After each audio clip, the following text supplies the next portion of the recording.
it or not, I get a lot of emails. I don't know why you guys keep sending them to me, but in this case, there were 2 emails that are going to be relevant to this. First of all, one person wanted me to make the Earth, which I thought to myself, okay, not a big deal. God took 7 days. I can take 20 minutes to make the thing.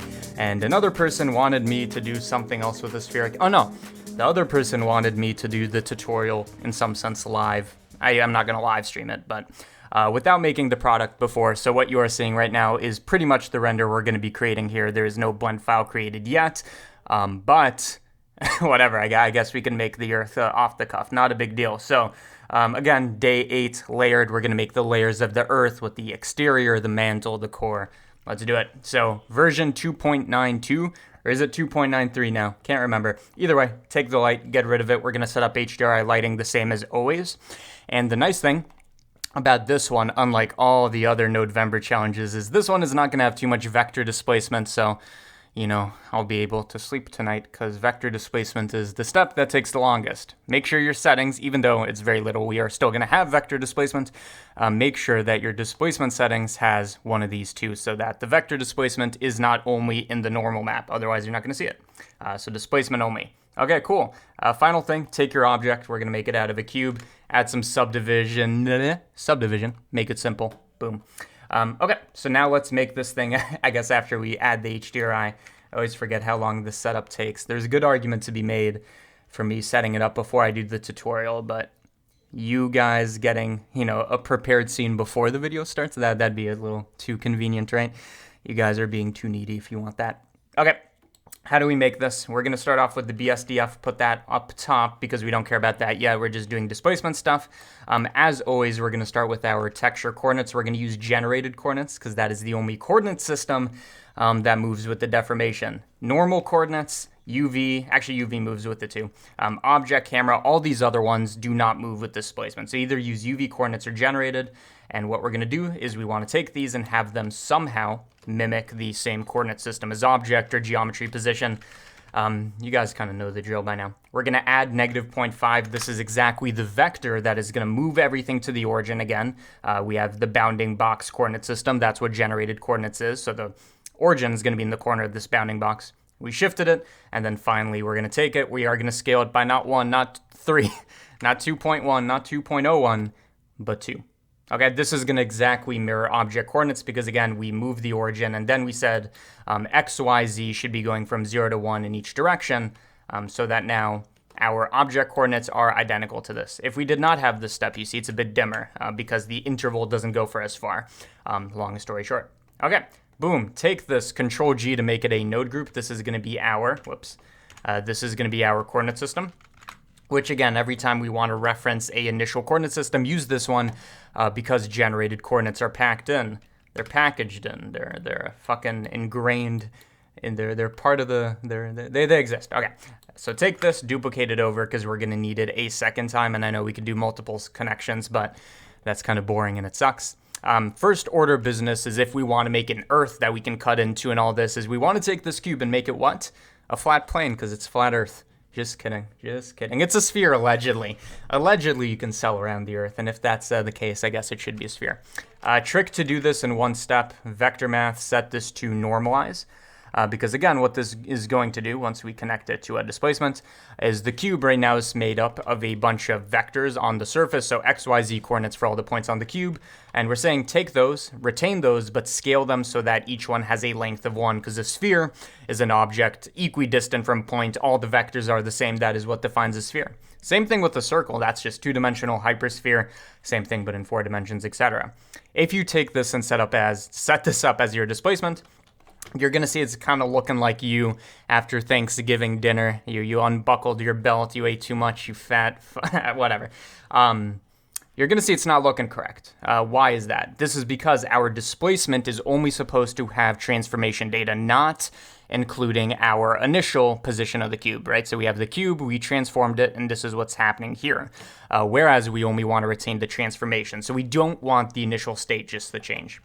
To get rid of it, what we're going to do is we're going to subtract away. Again, this coordinate system represents the initial positions. Plug that in, and boom. Again, this represents the deformation, not the final position, which is why we need to subtract away. I always color this thing since whatever we do in between needs to be connected here. So it's good to be organized. There we go. Okay, other than this, and other than adding a bit more geometry, our vector displacement's pretty much done.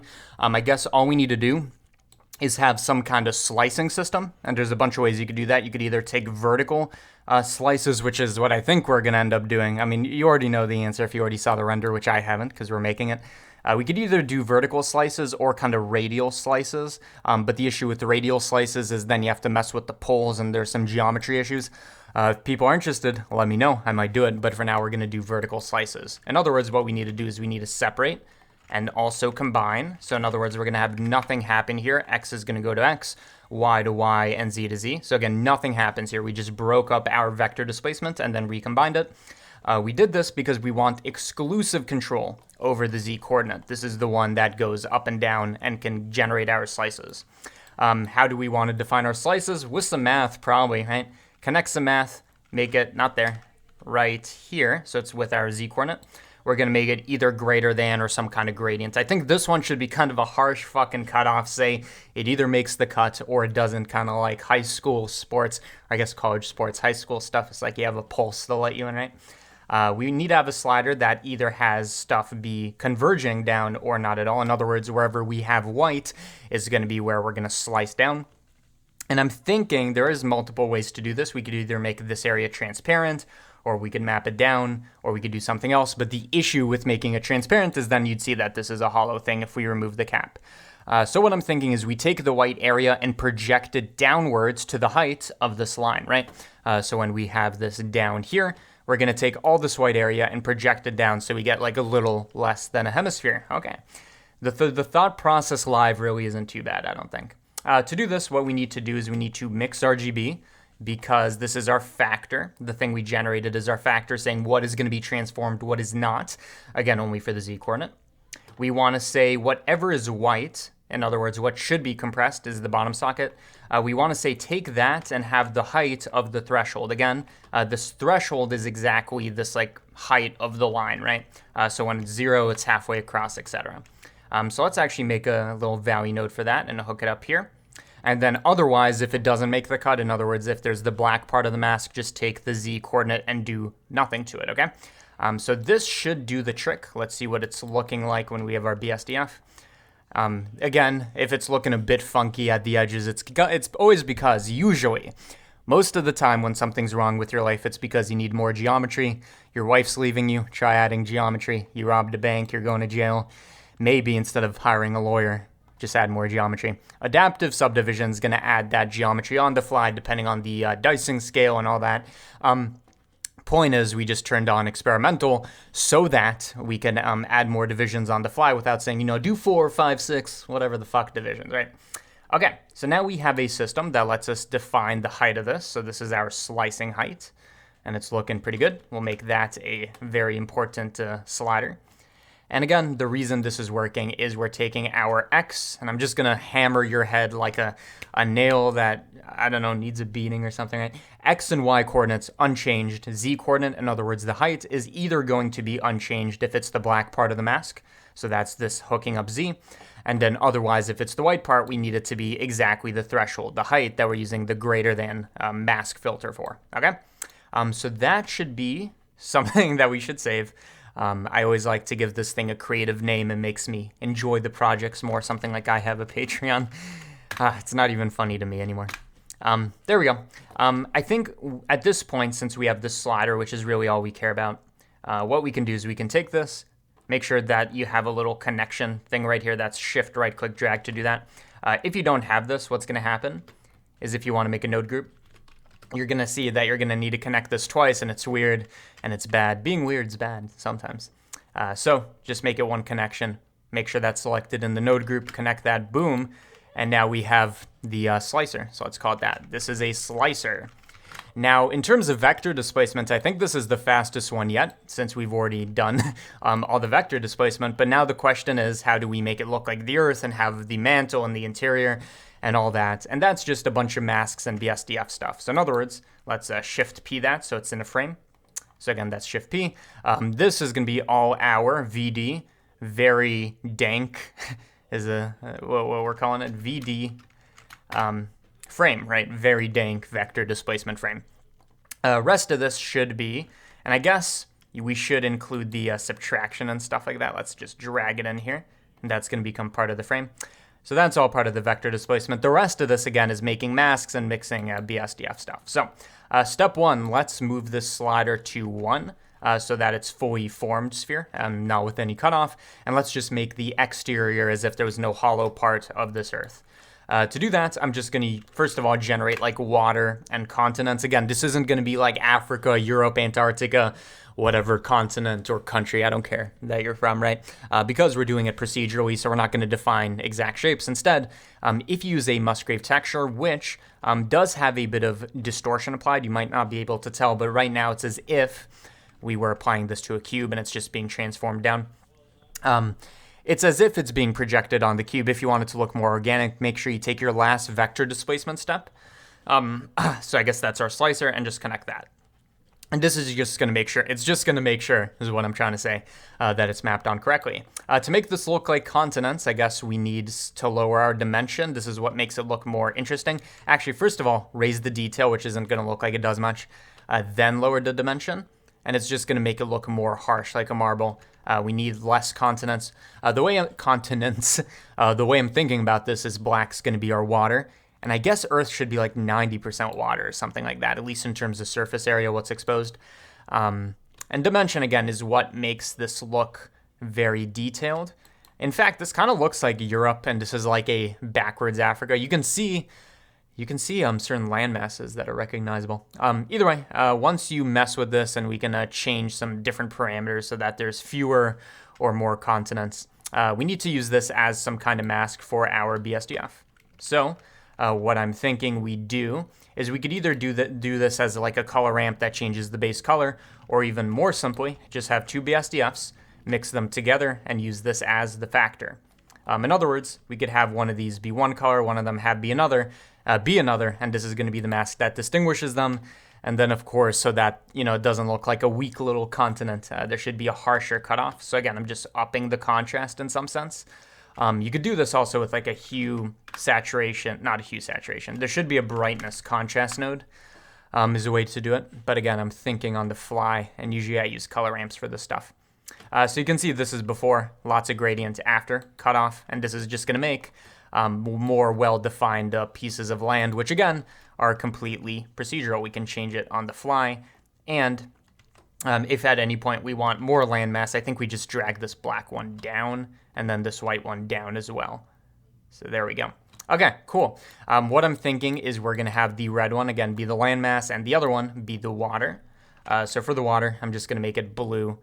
Nothing too specific here. Some shade of blue, somewhat low roughness, so it's shiny and it reflects light and all that, because water is, you guessed it, it's reflective. Also a bit of clear coat. We're not going to do any kind of like wave texture noise stuff. We're just going to keep it blue for now and see if we need to add any extra detail. Additionally, let's do the, what is this? This is the landmass. This is where we live, allegedly, unless some of us are merfolk. For this one, we're going to use a color ramp, not to control the contrast like last time, but just to pick two different colors. So again, use the same noise as before, so this corresponds with this mixed shader. And I'm going to say, wherever it's white, make it some kind of greenish yellow, some kind of earthy color, you know what I mean? And then the other one, make it a different shade of the same thing. So like that, maybe a bit brighter, and we could play around with the contrast even here. And I'm thinking this is a little too mucusy green. I wouldn't want to live on this planet. Something like that, and then up the contrast a little. Okay, cool. So you can see now the borders are more well-defined than the rest. And, you know, there's an argument to be made for having different colors, but quite frankly, I don't know. This is a good setup. This is a good start. Another thing we could do just for the final thing for this BSDF, which is going to be land. Let's just call this land. And then the other one can be H2O. In other words, dihydrogen monoxide.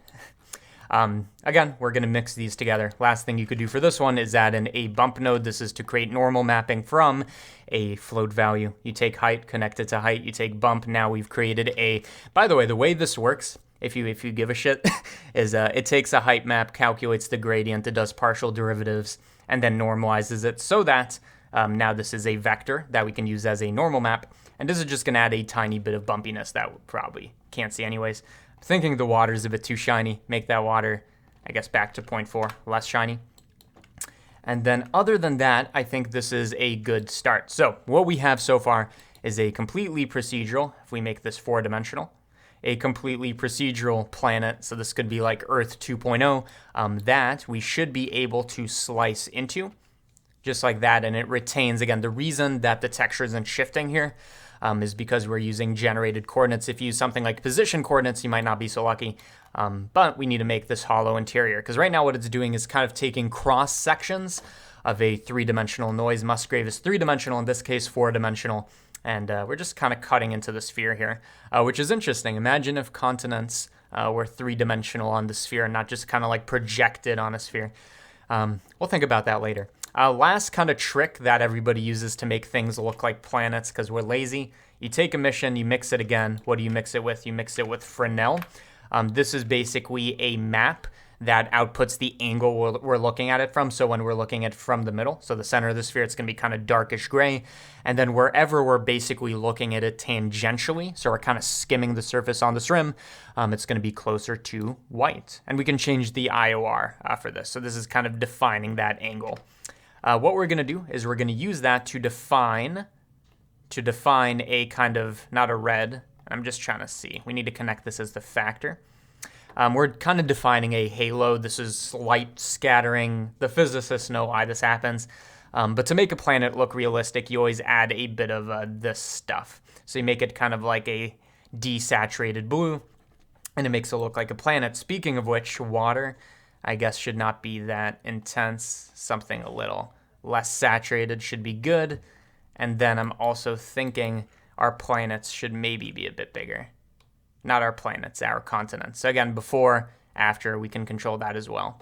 You know, maybe this is a good look. It doesn't have that much landmass, which again, we can control by changing scale and stuff like that, or even dimension. But I'm thinking this is a pretty good start to some kind of messed up planet.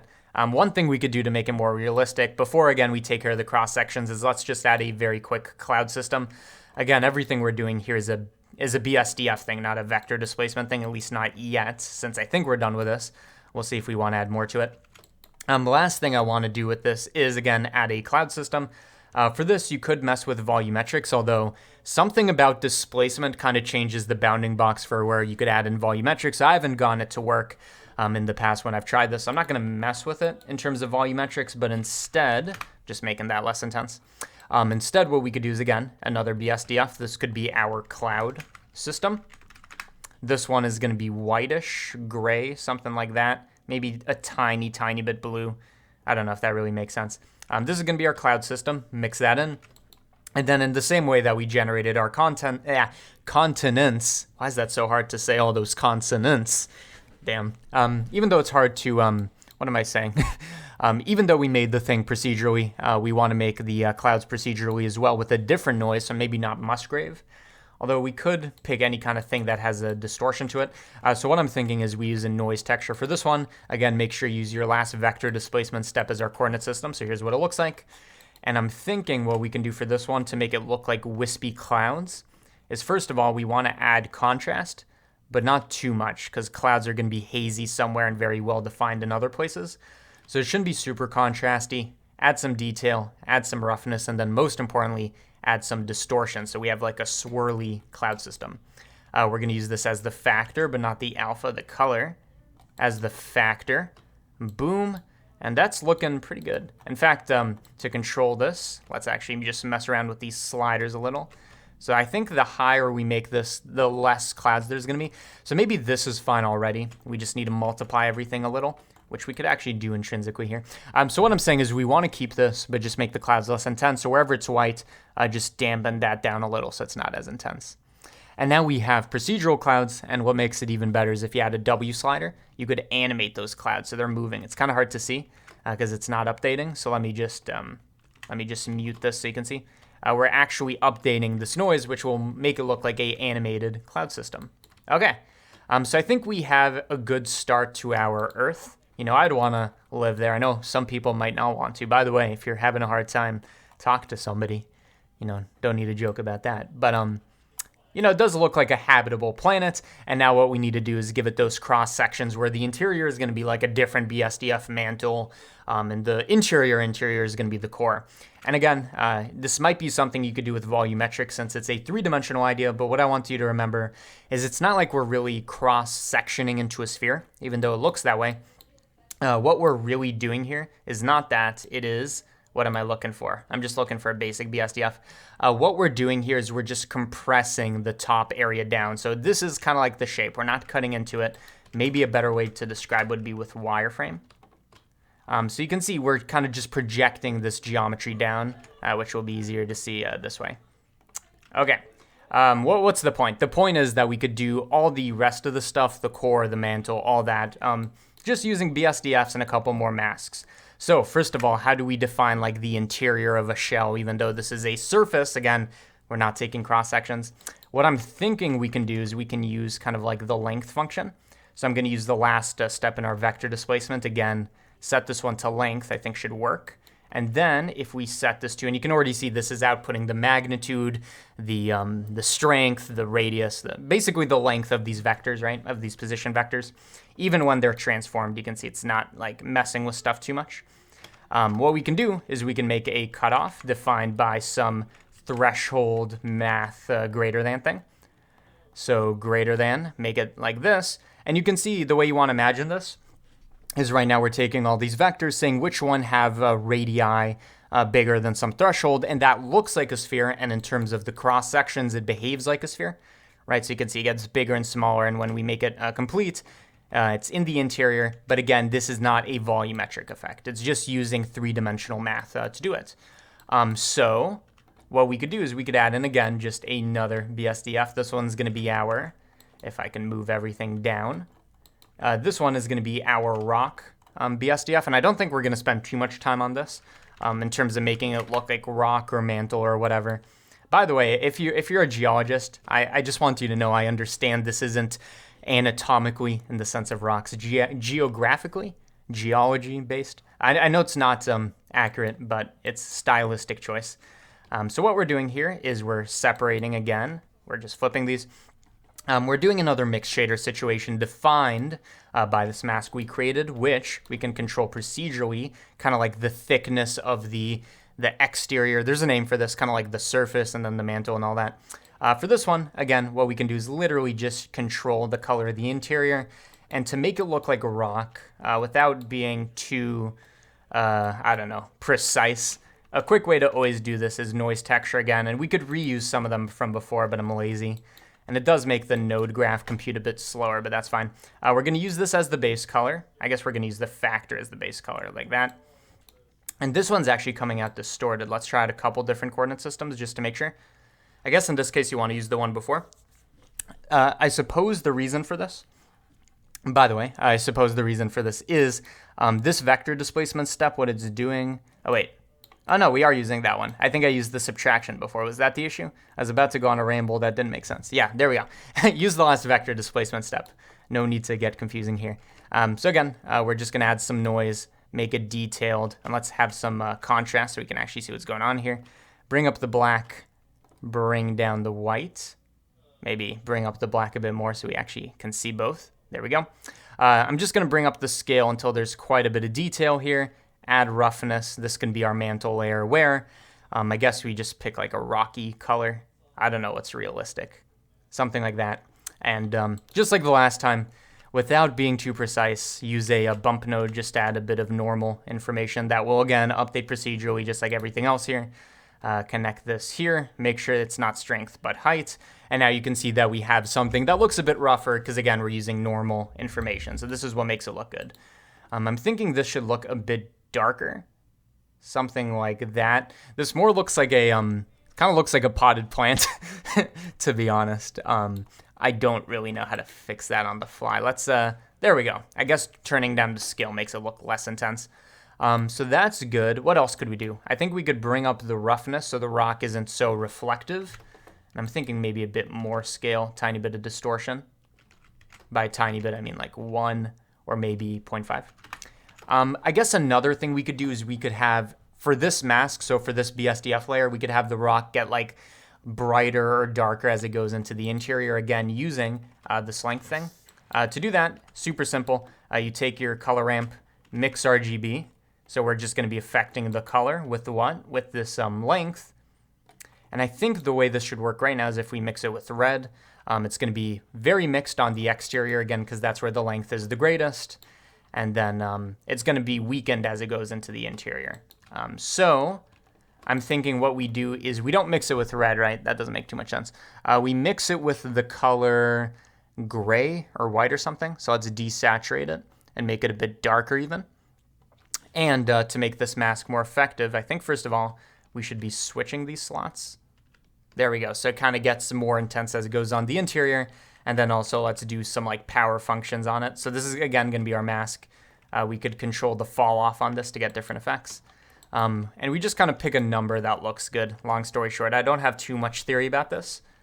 But you can see that that adds quite a bit. So here's before, kind of the same everywhere, after. And I'm thinking, what is this? Is a lower number better or like a higher number? I think a lower number is better. Let's keep it on the square root, power 0.5. Final step is basically the exact same thing we've been doing, but this time for the core. We're just going to be making one more mask. So this time greater than, connect this here. Make this smaller, so now we have another shell. And by the way, if you actually know what the Earth looks like, at this point you know how to make layers again and again and again, so you can just keep making shells. I'm only going to be making 3. Let's go to this one.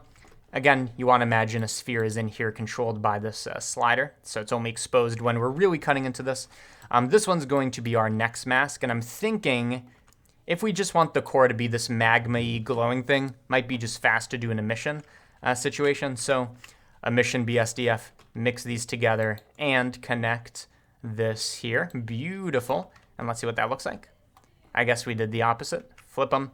And then for this, we make it like red or orange or something and like substantially brighter. But that is looking like hot garbage. This is one of those situations where Eevee, its bloom system is super, super useful. So if we bring this way up, does that help? Not really. So let's do this. And I'm thinking just to make this look not like garbage, in the same way that we did the length thing for the mix, we could use the length to define a color map. So let's just do that. So I'm taking length, connecting it for our color, and then using a color ramp. So instead of just having one color, again, what we're doing here is we're saying, depending on how close it is to the center, have different colors. So the interior could have like a reddish, something like that.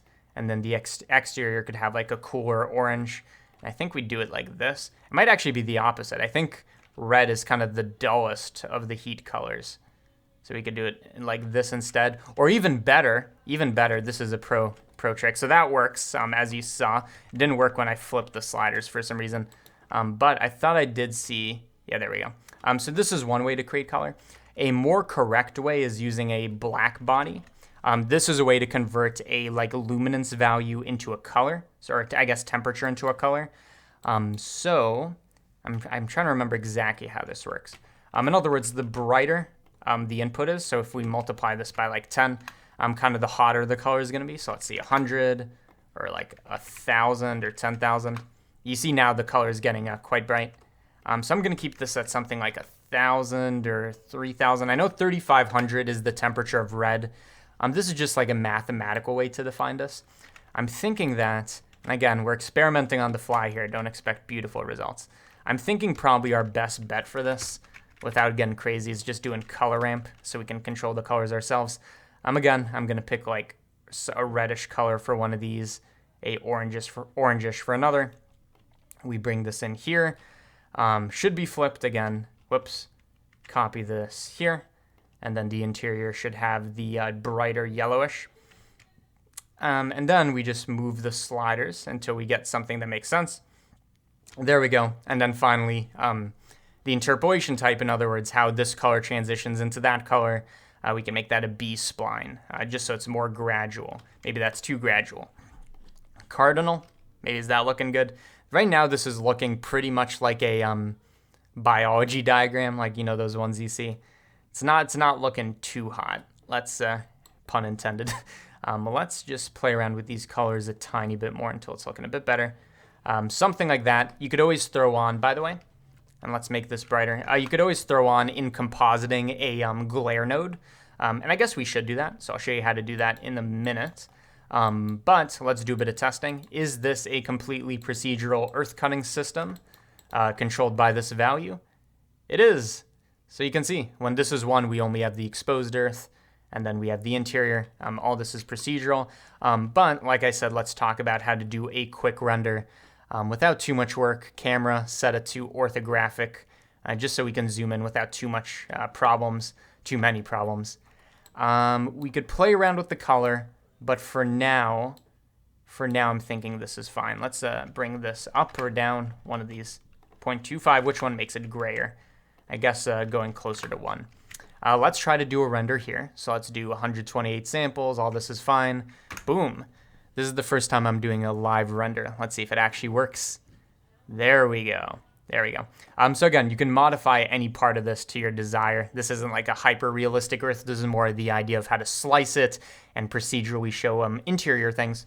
But now that we have a render, we can do a tiny bit of compositing.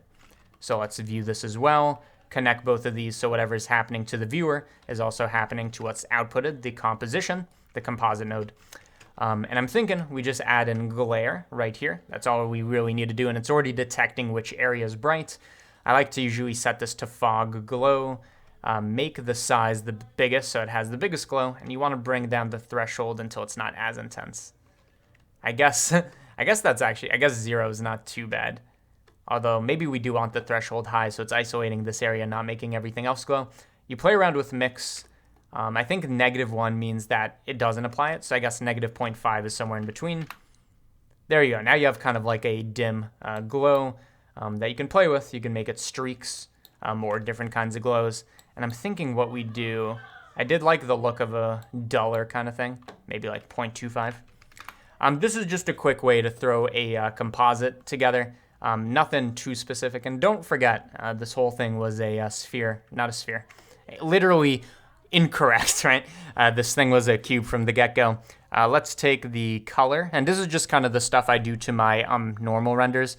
I always like to up the contrast a bit, just so it looks more intense, and then play around with curves. You always dip this one down a bit to add a bit of darkening contrast, and this one up, but not too much, otherwise the effect looks like garbage.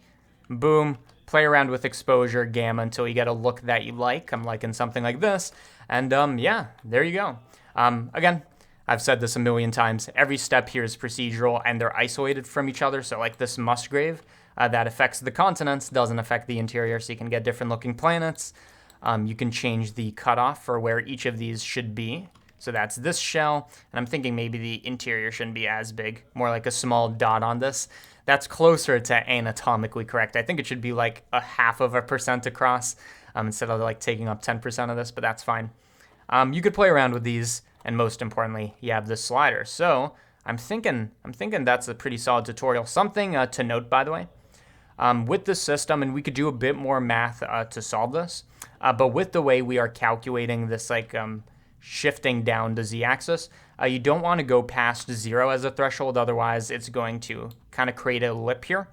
And again, why is this happening? It's happening because it only has 2 options of either retaining the z-coordinate or just using this value from before. So it's kind of like when the curvature kind of backs in on itself, there's nowhere for this to go. If you think about it, it makes sense, I swear. But the good thing is there's no real reason you'd want to go past halfway.